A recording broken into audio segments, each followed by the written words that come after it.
এক রাজা ও বনের হরিণকে নিয়ে এমন একটি গল্প ইসলামের নীতিমালার ওপর গুরুত্বারোপ করে। এটি এক ধরনের শিক্ষামূলক গল্প, যেখানে ন্যায়বিচার, দয়া ও আল্লাহর সৃষ্টির প্রতি শ্রদ্ধা প্রদর্শনের শিক্ষা দেওয়া হয়। নিচে এমন একটি গল্প দেওয়া হল। কাহিনী: দয়ালু রাজা ও হরিণ। একবার এক রাজা শিকারের উদ্দেশ্যে তার সঙ্গীদের নিয়ে বনের গভীরে প্রবেশ করলেন। বনে তিনি এক সুন্দর হরিণ দেখতে পান।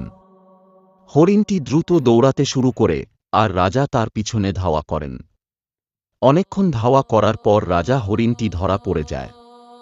হরিণটি মানুষের ভাষায় কথা বলে বলে, হে রাজা, আমাকে হত্যা করবেন না। আমি গৃহে ফিরে আমার সন্তানদের দুধ পান করাতে চাই। তারা ক্ষুধার্ত।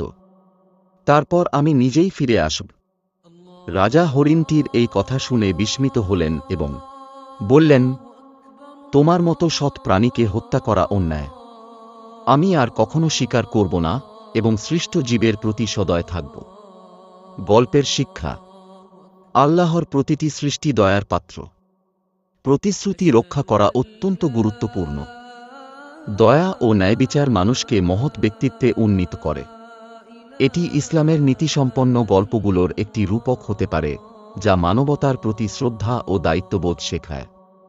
ভিডিওটি যদি ভালো লেগে থাকে অবশ্যই সাবস্ক্রাইব করে রাখবেন পরবর্তী ভিডিও সবার আগে পাওয়ার জন্য।